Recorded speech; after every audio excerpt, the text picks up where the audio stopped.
Olá, internauta, telespectador do Opção para a Vida, que bom estarmos juntos nessa belíssima manhã de quinta-feira, hoje dia 15 de janeiro, hoje comemora-se o Dia Mundial do Compositor.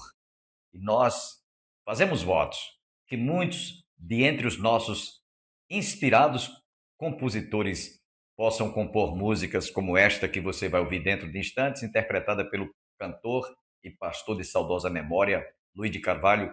Eu vejo o teu poder. Também você terá a oportunidade de ouvir mais uma reflexão por isso que vos fala. Portanto, continue conosco, porque Deus tem uma bênção para a sua vida, para a sua família e para o seu coração. Queremos deixá-los com o cantor e pastor Luiz de Carvalho, de saudosa memória. Eu vejo o teu poder através da natureza, através das aves, dos mares. Enfim, Deus está presente em todo o universo. Deleite-se com esta música.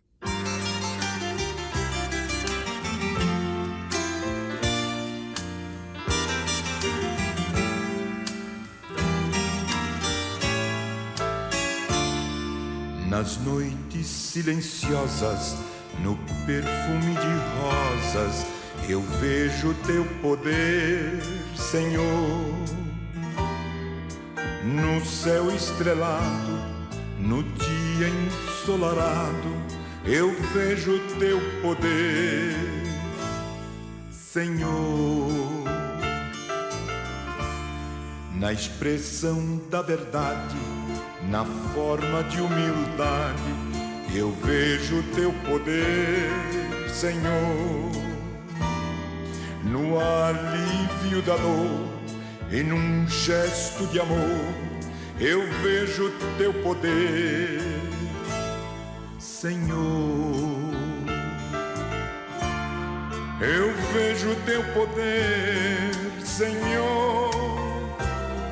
Eu vejo teu poder, Senhor. Na ave a voar, no bramido do mar, eu vejo teu poder, Senhor.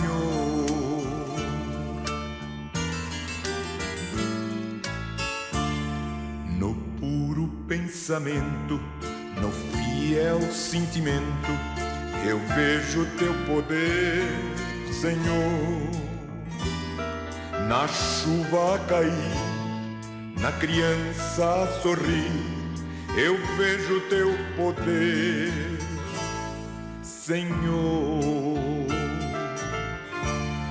Eu vejo teu poder, Senhor. Eu vejo teu poder, Senhor. Na ave a voar, no bramido do mar, eu vejo teu poder, Senhor.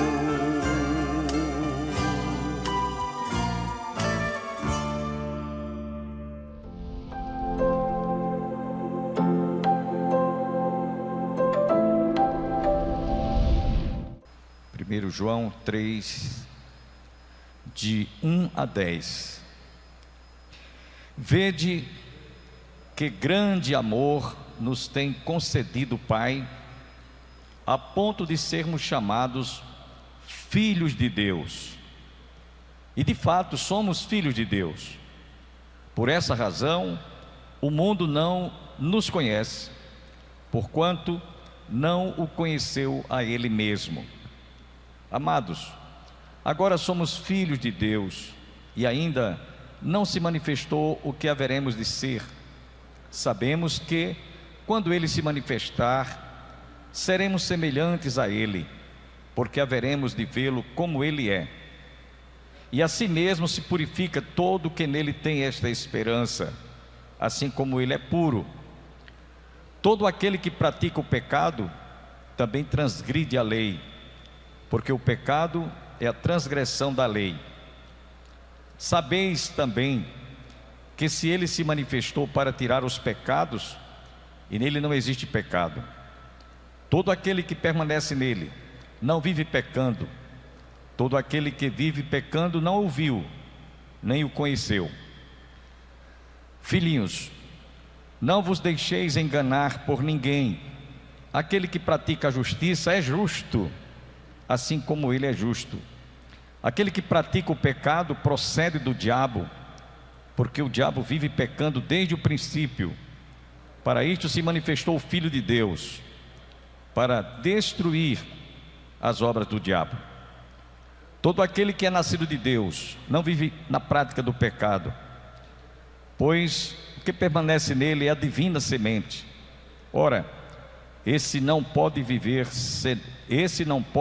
pecando, porque é nascido de Deus. Nisto são manifestos os filhos de Deus e os filhos do diabo. Todo aquele que não pratica a justiça não procede de Deus, nem aquele que não ama a seu irmão. Amém. Senhor, nós queremos te pedir que o Senhor abra o nosso entendimento, dá-nos a compreensão e o discernimento para entendermos esta escritura que acabamos de ler e ouvir, de tal maneira que nós tenhamos uma visão doutrinária a despeito deste tão importante assunto dessa noite. Abençoa os irmãos que aqui se encontram. Pedimos-te por aqueles que estão em casa, Senhor, para que eles possam ser despertados e possam subir à tua casa. Como é importante estarmos aqui juntos, sentindo o amor, esse calor humano, esse espírito de comunhão. Portanto, desperta aqueles que, por motivo de comodismo, muitas vezes, acham melhor ficar em casa do que estar na tua casa. E o salmista expressa seu contentamento, sua alegria, no Salmo 122, ao afirmar: alegrei-me quando me disseram, vamos à casa do Senhor.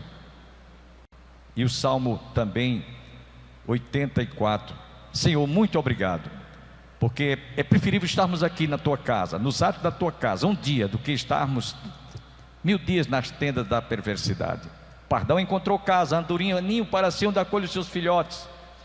E eu, Senhor, os teus altares, Senhor Deus dos exércitos. Portanto, fala o nosso coração nessa noite, mais uma vez, em nome de Jesus. Amém. Podem sentar, irmãos. Eu peço aos irmãos que continuem orando pela minha esposa e pela minha enteada. A minha enteada está ainda se recuperando. Ela teve um parto de risco, né? Já está em casa, mas ela teve um pré-eclâmpsia e por pouco ela não partiu. Foi a mão de Deus que guardou e livrou ela. A minha esposa ia ontem para ficar em companhia dela, mas aí apresentou um sintoma de gripe muito forte. Ela está tossindo muito, passou a noite tossindo ontem, quase não dormi. E hoje continuou. Ela ia hoje se tivesse melhorado, mas ficou em casa em repouso. Possivelmente ela vá amanhã ou sábado, não sei, domingo, para fazer companhia à filha. Oremos por ela. Irmãos, nós estamos ainda estudando a série Andando na Verdade. E hoje nós vamos tratar de um assunto muitíssimo importante, que tem como subtítulo o selo da filiação. Quando nós perguntamos às pessoas, ou falamos o Evangelho às pessoas, a respeito da sua condição, se eles desejam se tornar filhos de Deus, eles afirmam: todo mundo é filho de Deus. Não, biblicamente não. Todo mundo é criatura de Deus e se torna filho de Deus de acordo com o Evangelho de João, no capítulo 1, Evangelho de João, o mesmo que escreveu a epístola. E ele declara nos versos 11 em diante: Jesus veio para o que era seu, mas os seus não o receberam. Mas a todos quantos o aceitarem, por isso que a gente pergunta: quem quer aceitar Jesus como Salvador? Mas a todos quantos o receberam, quem quer receber Jesus como seu Salvador? Quem quer constituir Jesus como seu Salvador? A todos quantos o aceitarem, a todos quantos o receberam, a todos quantos confessaram, Deus deu-lhes o direito de se tornarem filhos de Deus, a saber, os que creem no seu nome. Isso é o que a Bíblia diz, isso é o que a Bíblia revela. Então todo mundo não é filho de Deus, precisa de se tornar filho de Deus. Então esse estudo de hoje, que tem como título o selo da filiação, é preciso a gente considerar aqui algumas ilustrações nessa introdução. Primeiro, inclusive a Bíblia trata disso, Paulo trata disso, escrevendo aos Efésios, e também na segunda carta aos Coríntios. O que eu vou dizer para vocês: quando a gente vai ao correio fazer a entrega de uma correspondência ou de uma carta, você tem que selar. Se você não colocar o selo na carta, a carta não vai chegar no destino. Pode colocar o nome, o endereço e tal, mas tem que ter não só o selo, mas o carimbo. Algumas pessoas, por medida de segurança, fazem a chamada carta registrada. Essa é mais segura ainda, ela não pode se extraviar. Então, a garantia está no selo. É o selo que vai realmente dar autorização para que os correios enviem aquela carta para o destino a que a pessoa enviou a carta. Paulo, escrevendo na sua carta aos Efésios, capítulo 1, versículo 13, ele declara: em quem também vós, depois que ouvistes a palavra da verdade, o evangelho da nossa salvação, tendo nele também crido, fostes selados com o Santo Espírito da promessa. Então, dado o título ser o selo da filiação, não se pode afirmar sem que não seja pelo Espírito Santo de Deus que nos foi outorgado, o qual nos deu o selo, selou a mim e a você, nos dando esse direito de sermos ou nos tornarmos filhos de Deus. Daí o estudo de hoje, o selo da filiação. Está muito claro isso. Paulo, escrevendo também na sua segunda carta aos Coríntios, capítulo 1, versículo 22, ele ainda diz: também nos selou e nos deu o penhor do Espírito Santo em nossos corações. Ou seja, o Espírito serviu de penhor. O Espírito Santo foi empenhorado. É como você, quando está às vezes precisando de penhorar uma joia, você vai lá na Caixa Econômica, penhora a joia. Então o Espírito Santo foi penhorado para que nós pudéssemos ter esta certeza, selados por Deus. E aqui Paulo diz que fostes selados com o Santo Espírito da promessa. Não sou eu que estou dizendo isso, mas está escrito.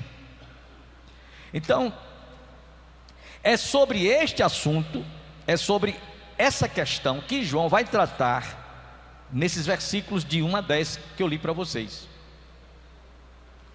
E importante, meus irmãos, é saber que ele argumenta por que devemos andar, por que devemos viver, por que devemos proceder, por que devemos nos conduzir, por que devemos também experimentar aquilo que Deus nos oferece.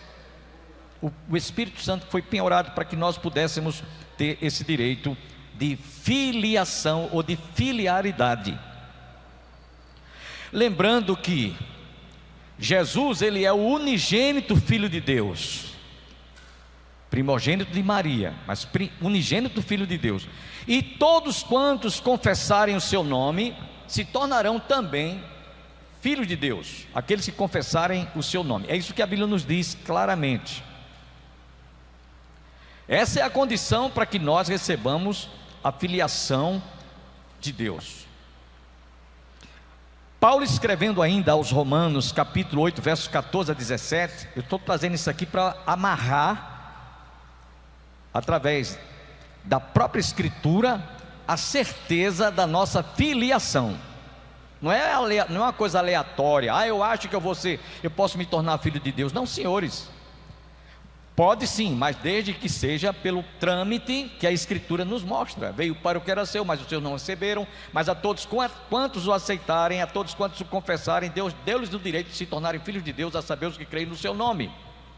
E Paulo, escrevendo aos Romanos, capítulo 8, versos 14 a 17, escuta o que ele diz aqui: pois todos os que são guiados pelo Espírito de Deus são filhos de Deus, porque não recebestes o espírito de escravidão para não viverdes sob escravidão, não viverdes mais sob escravidão, para viverdes, portanto, debaixo do temor a Deus. Então recebeste o espírito de adoção, e por isso nós não temos que andar mais atemorizados, com medo de Deus, mas temos o temor a Deus, no qual chamamos Abba Pai. O próprio Espírito testifica com o nosso espírito que nós nos tornamos ou que somos filhos de Deus, a saber os que creem no seu nome. Aí eu quero dar aqui uma ilustração para você. Antigamente era muito comum, às vezes, quando uma família pobre não podia criar um filho. Eu me lembro bem isso lá na minha cidade, eu via muito isso quando eu era rapazinho, adolescente. Então os pais, quando não tinham condição de criar o filho, colocavam dentro de uma caixinha de sapato. Não sei se alguém se lembra? Alguém lembra disso? A irmã está lembrando ali, outra lá. Colocava a criança recém-nascida dentro de uma caixinha de sapato e procurava colocar na porta ou na área de uma família que tivesse condições de criar aquele filho. Então, quando isso acontecia, aquela família, por uma questão de generosidade, de caridade, ia ao cartório, registrava aquela criança no seu nome, como se ela fosse filho daquele casal. Então isso chamava-se filho adotivo, chama-se filho adotivo. Foi filiado àquela família por adoção. E aquela família que tivesse outros filhos legítimos, gerados pelo casal, o filho adotado passaria a ter os mesmos direitos que aquele filho legítimo tinha. Eu conheço várias histórias, mas muitas histórias mesmo, de problemas que isso trouxe para muitas famílias, principalmente quando se trata de pessoas abastadas. Na hora de fazer a partilha da herança, ou na hora de fazer o inventário, aqueles que são legítimos julgam que aquele que foi adotado não tem os direitos, ou não deveria ter os direitos, porque não foi gerado por seus pais. Isso trazia um problema sério. Mas o problema que eu estou trazendo aqui é que nós fomos adotados na família de Deus através de Jesus Cristo, o unigênito Filho de Deus.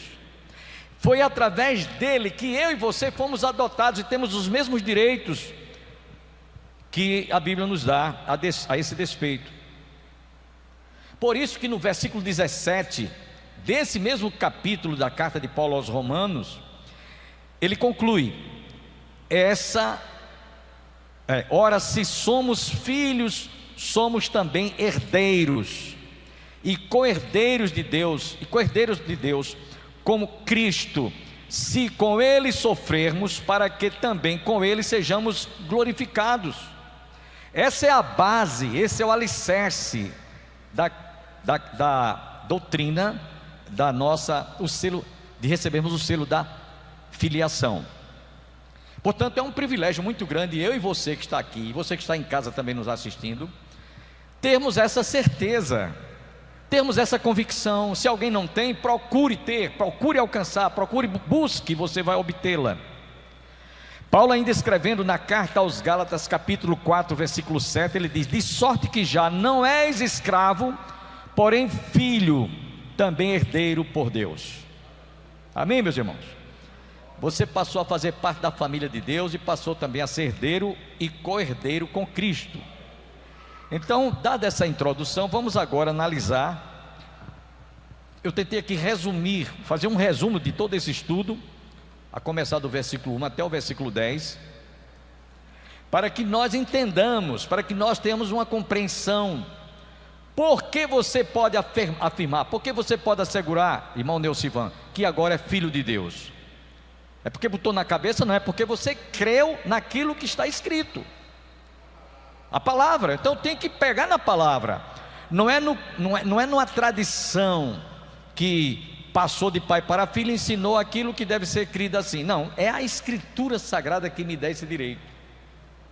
Do mesmo jeito como eu citei o exemplo do pai que adota uma criança, vai lá, registra no cartório, e aquele filho passa a ser legítimo, como se fosse gerado pelo casal, sendo que passa a ter direitos apenas como dissemos, herdeiro do que for aquela família tiver para dar para os seus filhos. Então vamos lá.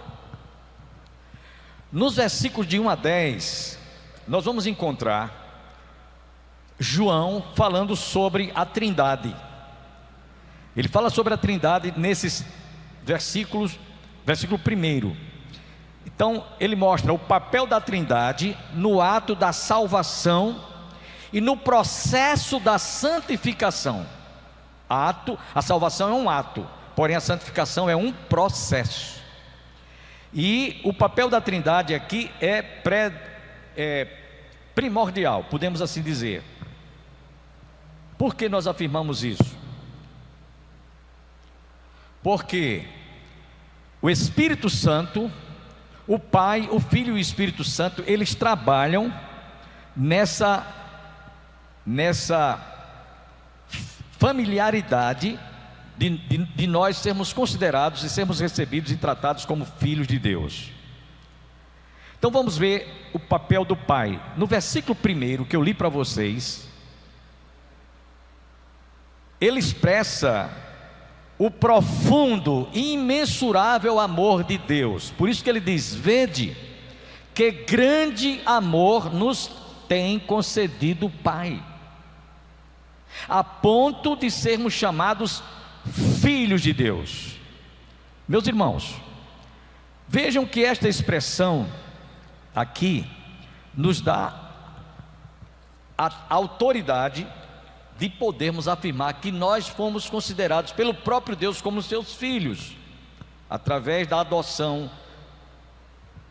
Inclusive também lá no Evangelho de João, ele expressa no capítulo 3, versículo 16, a dimensão deste amor do Pai. Deus amou ao mundo de tal maneira que deu o seu Filho unigênito, para que todo aquele que nele crê não pereça, mas tenha a vida eterna. Aqui está a dimensão da profundidade, da expressão do amor de Deus. Paulo escreveu aos Efésios capítulo 5, versículo 8, ao afirmar: pois outrora erais trevas, pretérito, erais trevas, porém agora sois luz no Senhor, andai como filhos da luz. Então, pelo fato de nós termos nos tornado filhos de Deus, por adoção, e passamos a receber o selo desta filiação, nós também automaticamente vamos andar na luz. Vamos andar na luz, é isso que Paulo diz aqui. E eu chamo a atenção dos irmãos para essa expressão do capítulo 3, a parte A e a parte B do versículo 1. Vede que grande amor nos tem concedido o Pai, a ponto de sermos chamados filhos de Deus. Essa é a parte A. Parte B, e de fato somos filhos de Deus. Por essa razão o mundo não nos conhece, porquanto não o conheceu a Ele mesmo. Só experimenta, só tem a sensação da importância desse amor de Deus por nós, aqueles que experimentaram. Quem não crê não tem a menor ideia do que é isso aqui, não tem a menor ideia. E nós passamos a ter essa intimidade com Deus quando nós nascemos de novo. Então ele diz: amados, agora somos filhos de Deus. No verso 2: mas amados, agora somos filhos de Deus. A certeza que ele tinha ao afirmar isso aqui é a base da nossa confissão de fé. Paulo, escrevendo aos Efésios capítulo 5, versículo 8, ele afirma: pois outrora erais trevas, porém agora sois luz no Senhor. E aí ele diz ainda mais: andai como filhos da luz. No versículo 2, a parte B do versículo 2, ele diz assim: quando ele se manifestar, seremos semelhantes a ele, porque haveremos de vê-lo como ele é. Então, essa perspectiva só tem aqueles que foram realmente, ou se tornaram, ou Deus tornou-os filhos de Deus, e filhos selados pelo Espírito Santo. Vamos memorizando isso aqui, que isso é muito importante para nosso aprendizado. Então, ele nos torna semelhantes a ele. Na primeira carta de Pedro, observe que Paulo e Pedro e João, eles tinham a mesma perspectiva quanto à nossa filiação. Pedro, na sua primeira carta, capítulo 2, versículo 21, ele diz: porquanto para isso mesmo fostes chamados, pois que também Cristo sofreu em vosso lugar, deixando-vos exemplo para seguir os seus passos. Então observem que o Pai nos amou, o texto é claro, né? E no verso 2 ele diz: amados, agora somos filhos de Deus. Ele também nos diz que nós vamos ser semelhantes a Cristo, no versículo 2. E no versículo 3, que lemos já: e assim mesmo se purifica todo aquele que nele tem esta esperança, assim como ele é puro. Ou seja, todo aquele que confessa Jesus, ele tem no seu coração essa esperança, essa expectativa, esse desejo, essa ansiedade de um dia recebermos um corpo glorificado como Jesus quando ressuscitou. E isso, meus irmãos, ele diz, inclusive Pedro na primeira carta 2:21, ele diz: porquanto para isto mesmo fostes chamados, pois que ele também, Cristo Jesus, sofreu em vosso lugar, deixando-vos o exemplo para seguir os seus passos. Então o cristão que confessa Jesus, que foi constituído filho por adoção e foi selado pelo Espírito Santo, ele tem que passar, ou ele pode passar por essa experiência que Jesus passou e sofreu para obedecer em obediência ao Pai. A Bíblia diz que ele foi obediente até a morte, e morte de cruz. Qual o papel do Filho, portanto?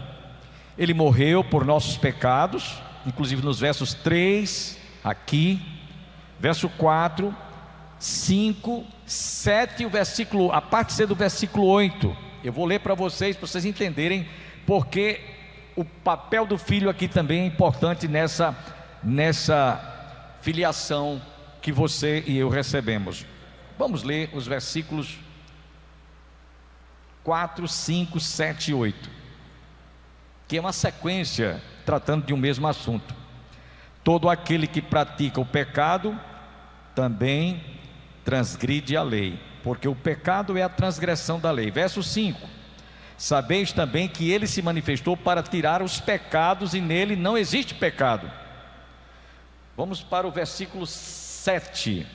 Filhinhos, não vos deixeis enganar por ninguém. Aquele que pratica a justiça é justo, assim como ele é justo. E o versículo 8: aquele que pratica o pecado procede do diabo, porque o diabo vive pecando desde o princípio. Para isto se manifestou o Filho de Deus, para destruir as obras do diabo. Então ele agora vai mostrar, nessa sequência de versículos que eu li para vocês, que o Filho, Jesus Cristo, nos deu essa capacidade de nós vencermos, de nós não nos tornarmos mais escravos da lei por causa do nosso pecado, porque Jesus foi o único que satisfez toda a justiça de Deus na cruz. E quando Jesus estava ali, ele estava ocupando o meu e o seu lugar, o nosso lugar. Então ele que deu a sua vida, que morreu, que sofreu, que padeceu, que derramou o seu sangue, nos deu esse direito. Ele destruiu as obras do diabo, que antigamente, outrora, quando eu era escravo do pecado, dominava todo o meu corpo. Nesse aspecto, João distingue a diferença daquele que realmente é filho de Deus e daquele que é filho do diabo. Por que filho do diabo? Porque continua rebelando-se contra Deus, continua rebelde, continua fazendo a vontade daquele que o enganou. E o papel do Espírito Santo, pastor, está nesse capítulo 3, versos 9 e 10. Todo aquele que é nascido de Deus não vive na prática de pecado, pois o que permanece nele é a divina semente.